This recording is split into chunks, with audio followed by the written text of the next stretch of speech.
साँझ पाबनि पूजे के दूटा मंत्र होइए, तो हम दुनू मंत्र बताबऽ जा रहल छी। पहिल मंत्र, साँझे साँझे महा साँझे पहिल साँझे।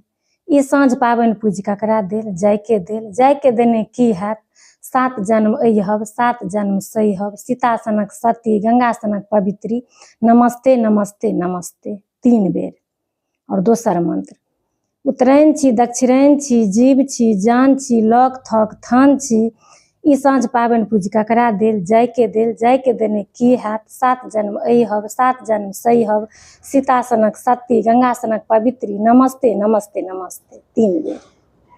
और पाबनि के विधि विधान विस्तृत हम वीडियो अपलोड कऽ देने छी, हमर यूट्यूब चैनल पर जाकर देख सकै छी और फेसबुक पर सेहो जाकर अहाँ सब देख सकै छी।